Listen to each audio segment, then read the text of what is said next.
Hey, Jason Wood here, the VA loan guy and host of the Armed and Ready podcast. Today we have a really exciting episode for you. Come on and take a look.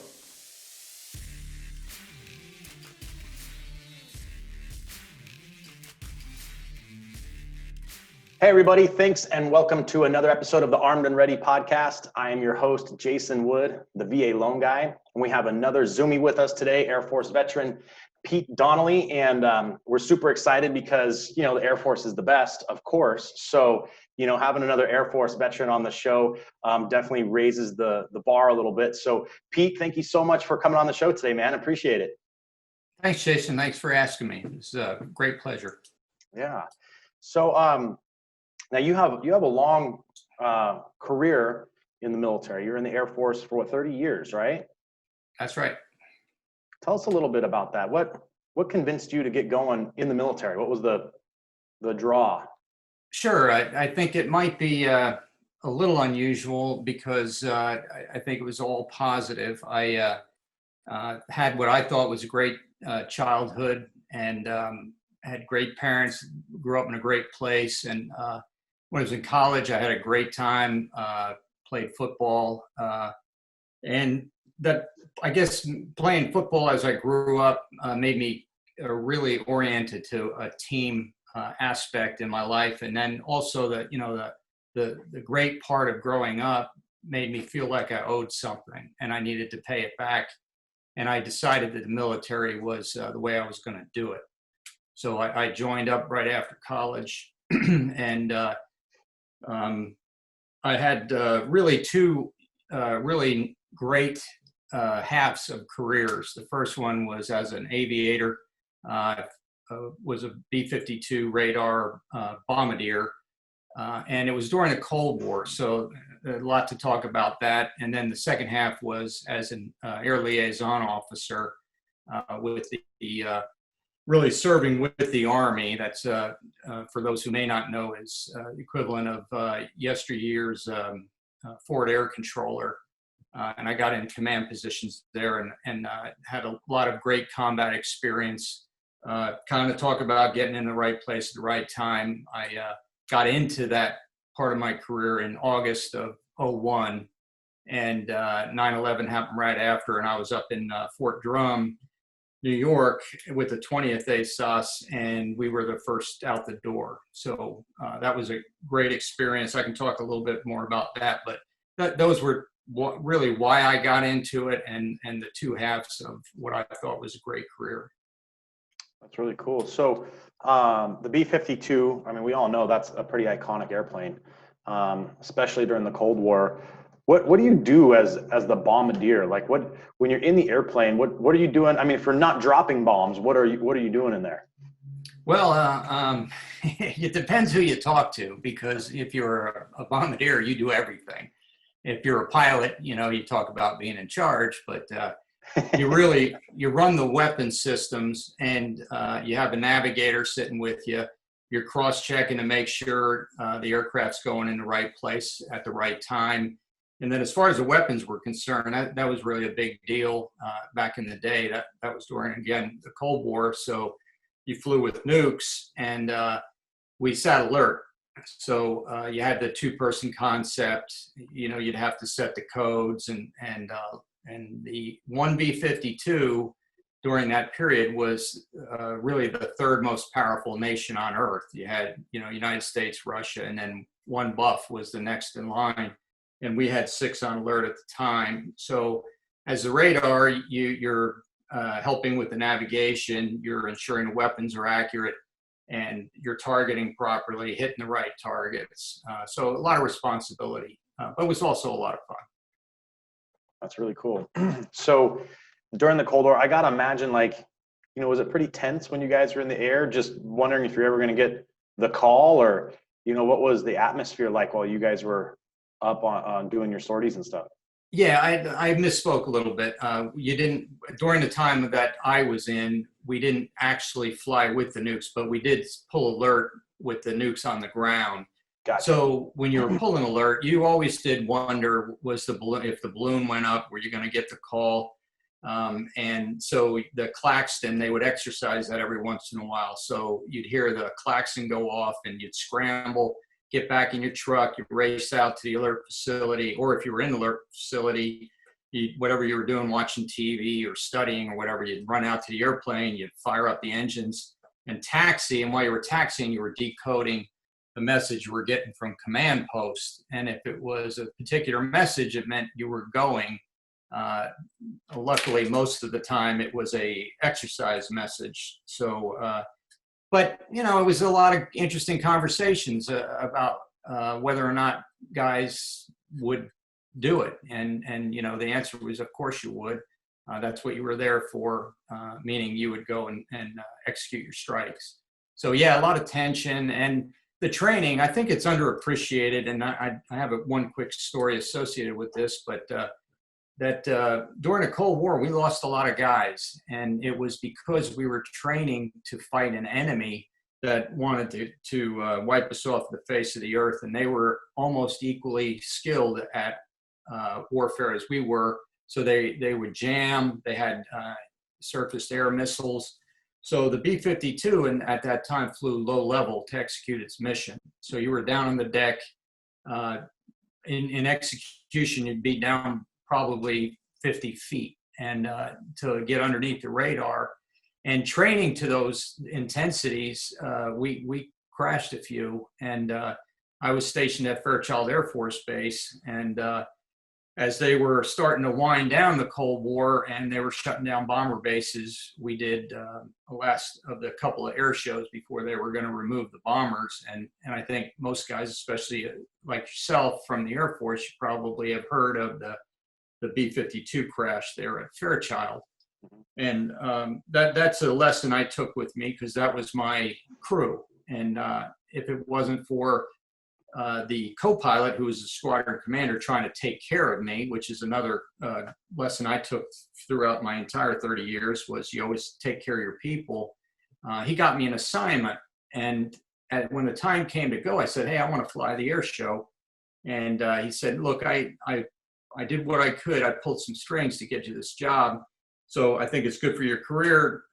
Go ahead. Well, I did. And unfortunately, the guys all died, and one of the guys took my place. But the other lesson from that was, as we led up to it, there were a lot of indications that this could happen, but there was the kind of go along attitude, and I was guilty of it too, because it was kind of fun to train to fly at those altitudes, and it was challenging, and I think we all got a little cocky, and you know, I caught myself once correcting a young guy who was trying to correct us all for flying below the legal altitudes, and that's when I had a real big wake-up call. So, you know, you always got to do the right thing, and you got to always kind of be thinking about what that right thing is. Yeah, absolutely, man. You got lucky. Someone was looking out for you, for sure. Yeah, that's for sure. You guys ever have, you know, you see on the news periodically, see like a you know, Russian airplane kind of fly over Alaskan airspace? You know, did you guys ever have any encounters with like any other Russian airplanes while you were there, or get shot at or anything like that? We got lit up by radars, but never shot at. We used to, since we were on in the Pacific Northwest, we would fly north towards the Kamchatka Peninsula. So we would purposely get close enough to test their radars, and once in a while they'd light you up. They'd send in interceptors out there, and just like they would fly Bear bombers over the United States or into our territory and be escorted out, we had the same kind of scenario going on. Oh wow, it's fascinating. And so what other places did you get deployments to? Well, moving on to the second half of my career, they were shutting down bomber bases left and right, and I think I kind of crescendoed there in that career field, so I felt like I needed a new challenge, so I became an ALO. And I went from, but before then, that the assignment that my commander got me was the Air Force Academy as a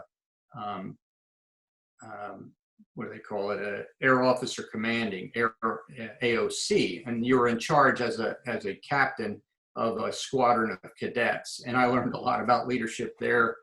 They don't call it the zoo for nothing. And, that was a lot of fun. I loved that assignment. And I also did a little stint in the Inspector General office up there as a deputy. Then I moved on. I did one quick tour at Air Combat Command as a staff officer, and then I went to Fort Drum. And that was a whole different ball of wax. You take your aviation experience, and then you integrate with the squadron who's got their primary warfighting tool is the Joint Terminal Attack Controller, the JTAC enlisted guy, and you share your aviation piece, so they're better knowledgeable on controlling aircraft for airstrikes in support of the Army. And like I alluded to, right out of that's upstate New York, which was a nice place to live, but I really was never there for very long, because in the 2 years of that assignment, I was deployed for the initial response to 9/11 in Afghanistan. And I could talk a little bit about that. And then as soon as we were done with that, we planned and executed the invasion of Iraq.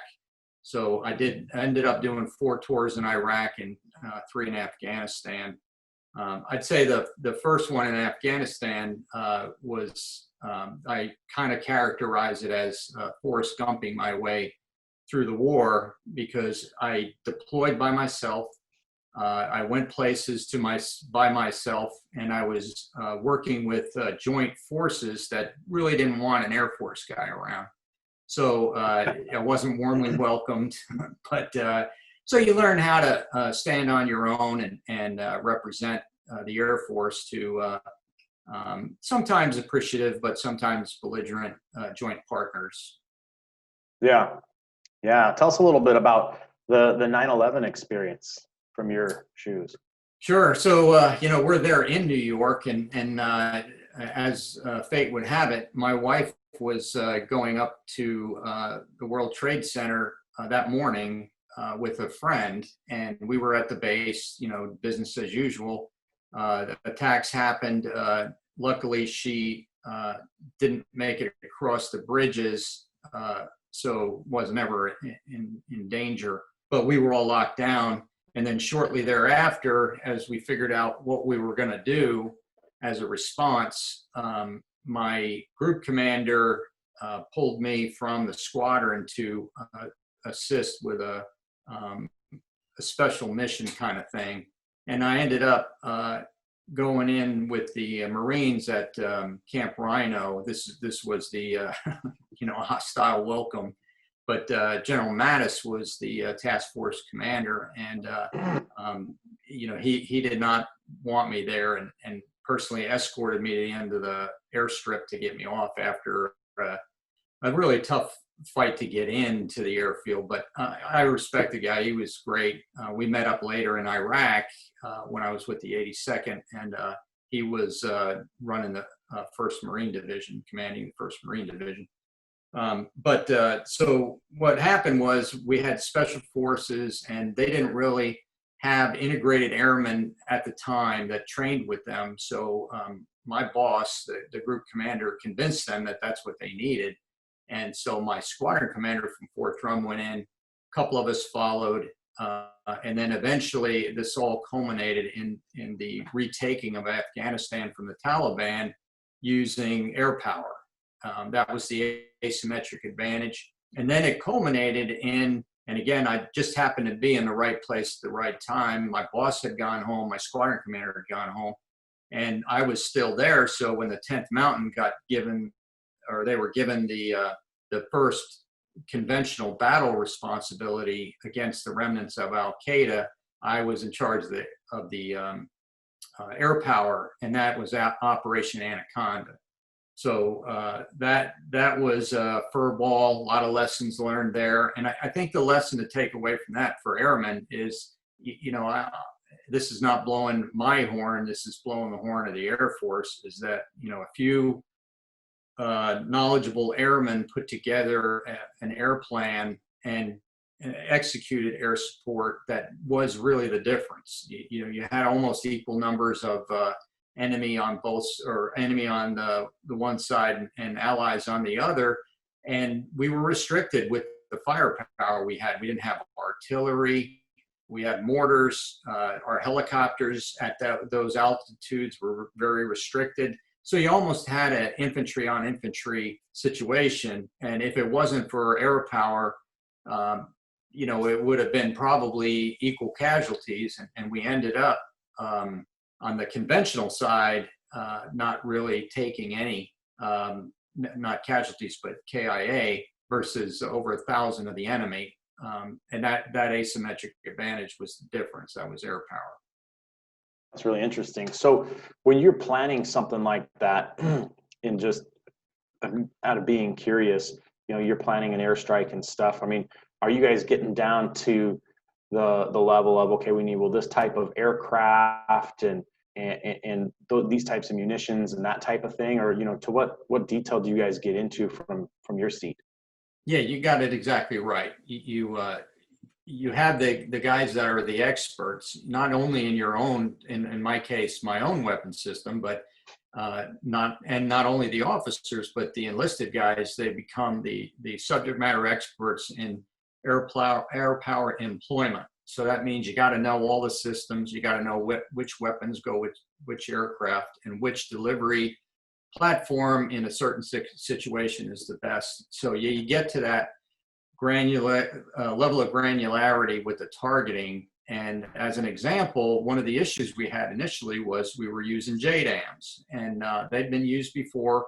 But one of the issues we had was they called it micro terrain. So you had all this big terrain, but then around that was all this other terrain that interfered with the glide path of the bomb. So if you had a bomb coming in at a certain angle, which you can control on a JDAM, we were wondering why these targets were still around. Well, they were hitting this micro terrain.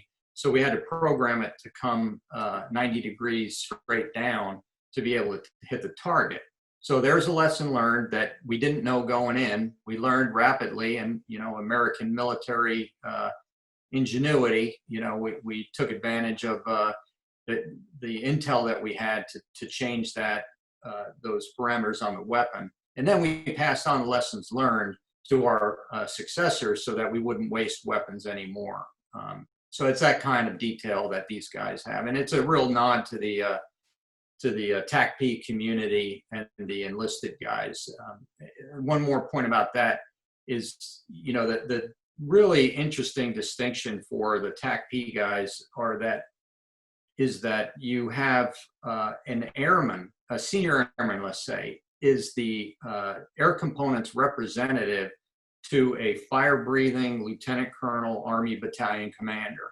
So that's his representative. So we have to train these young guys to stand up for air power and represent the joint air component commander. And the Army's all about rank. So it just, some of the guys got, their heads were going to explode because they were arguing with a senior airman and E4, and they didn't like to do that. And it showed the maturity and the strength of the TACP guys, and it's never gotten any easier since then. Their knowledge levels have the requirement of knowledge has gone up, but those tense moments haven't decreased at all. Wow, that's really cool. That's really tipping the hat for the Air Force for sure.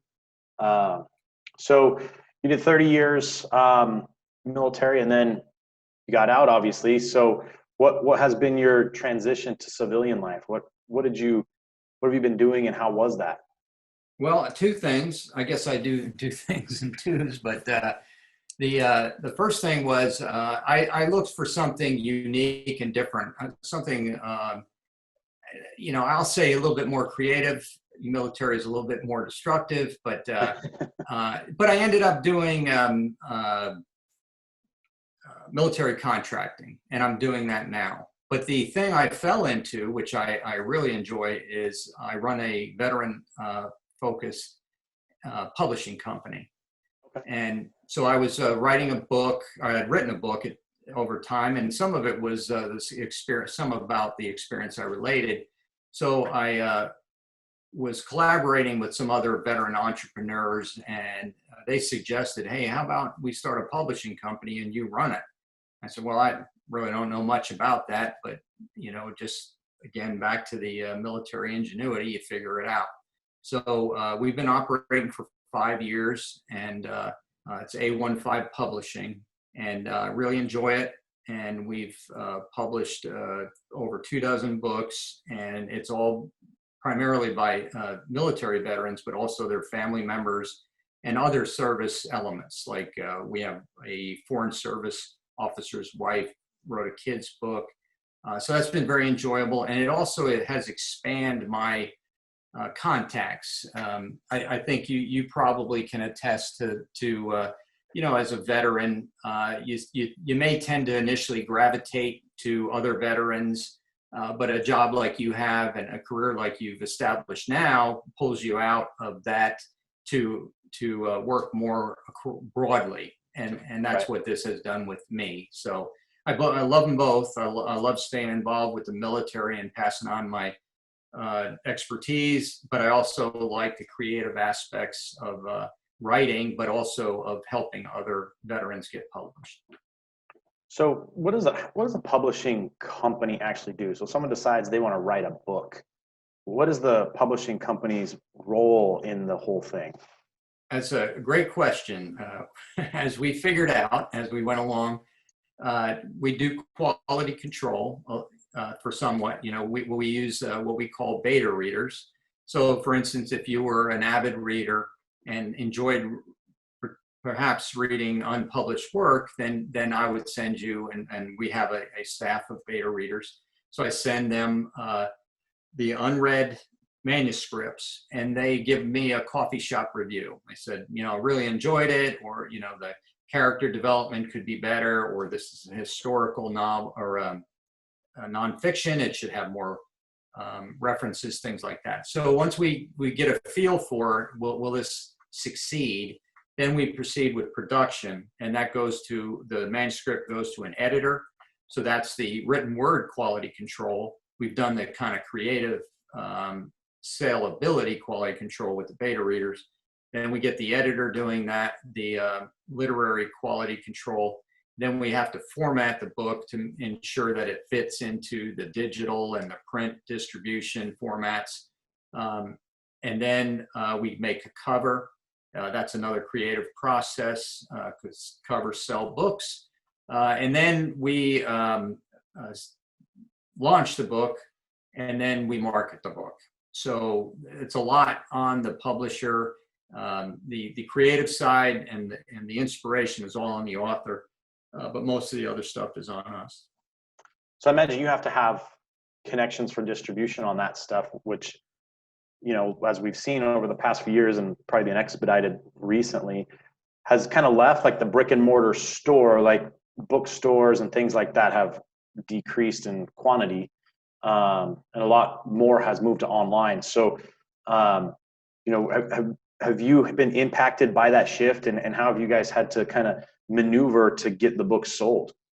Yeah, again, great question. And it really exposes our learning process, because when we started, we had that traditional viewpoint.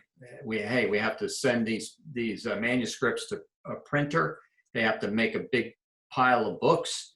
Then we have to take them to bookstores, and we have to sell them. So we were a little off on that. We had a big pile of books that were not selling as rapidly as we needed them to sell. So we shifted. And over these we've been in business for 5 going on 6 years. We have shifted to primarily a digital marketing and digital production. Print on demand is a big thing.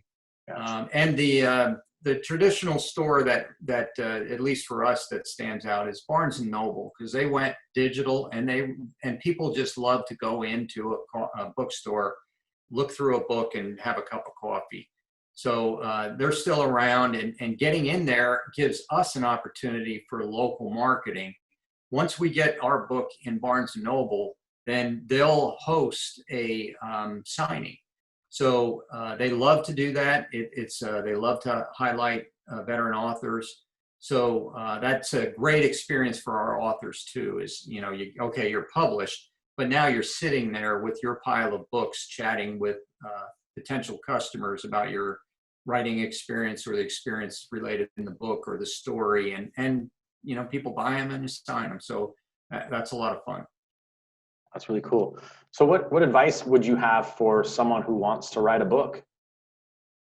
Well, if it fits within our category, come to us and we'll do the rest. But if you're a writer, no, I'm not trying to self-promote here, but the question, to answer that question, I would say it is a process.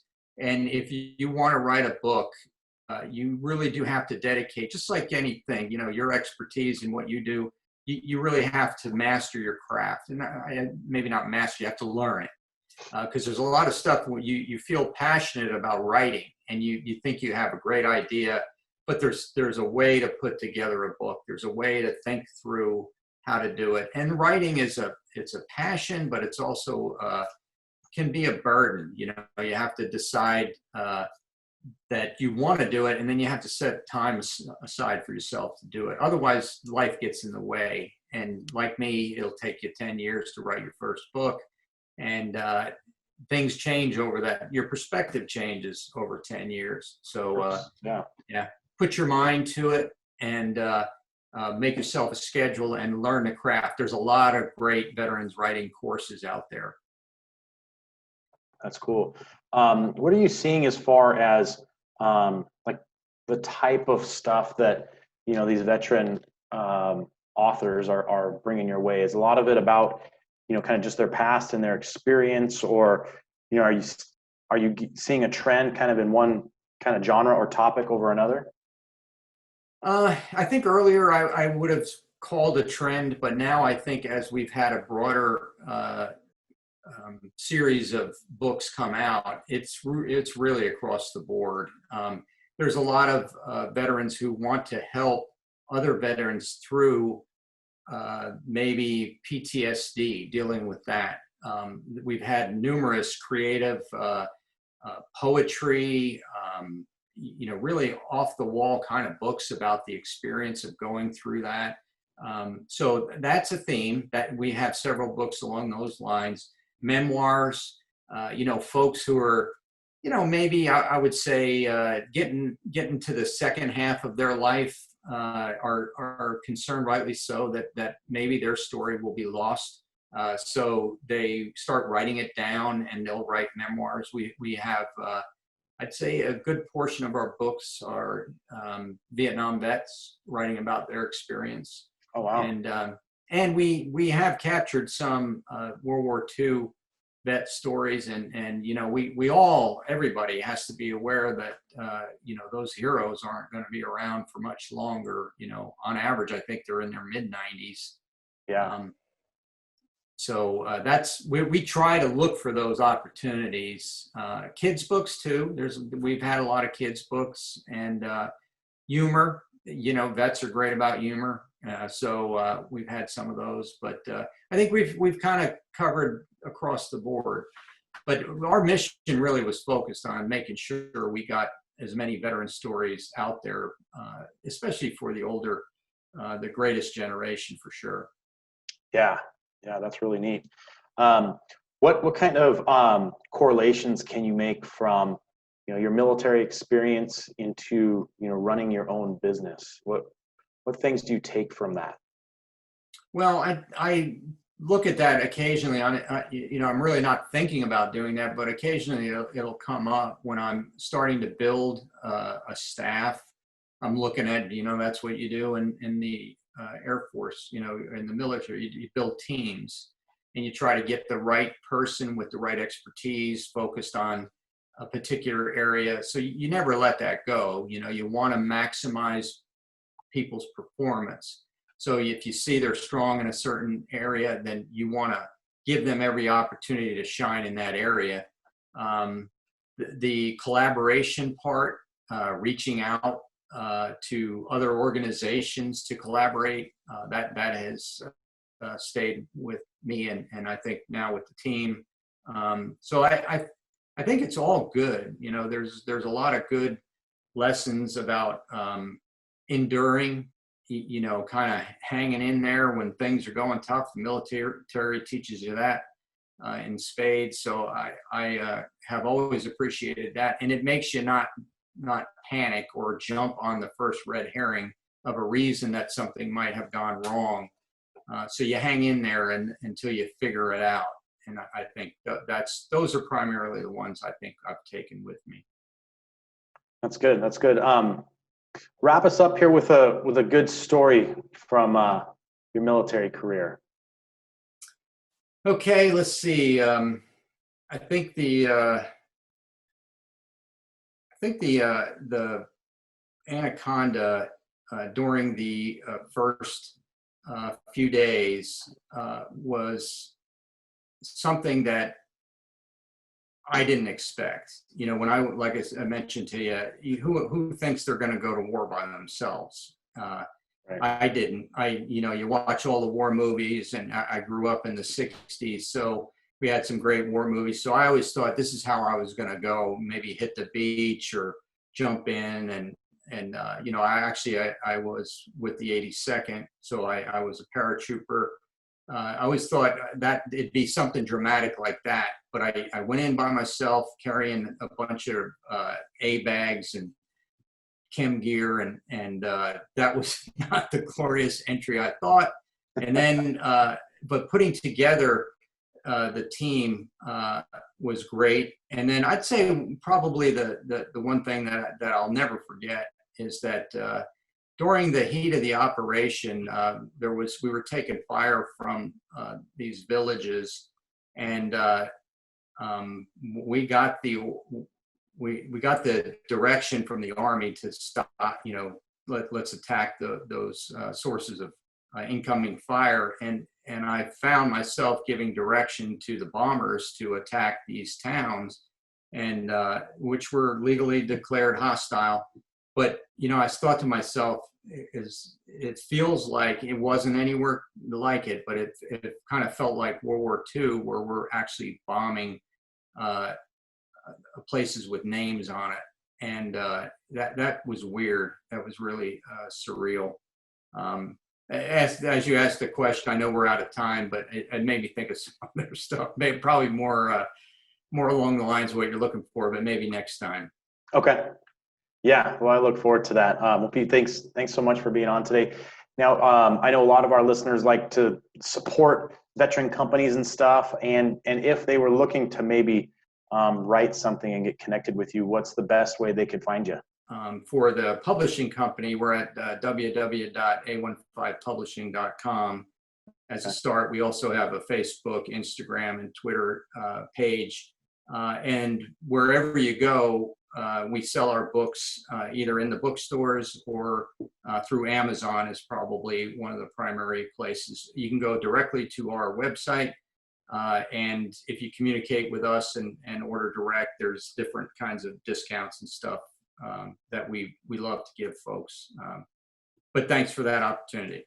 Yeah, no, that's great. Well, thank you for spending some time with us today. I think there's always some great nuggets to pull out of these conversations for, you know, any of our listeners, and I appreciate you sharing your story with us.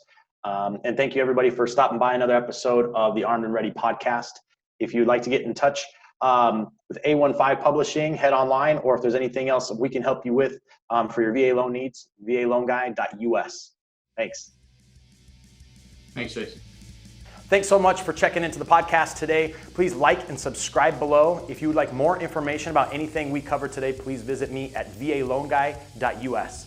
Thanks. We'll check you next time.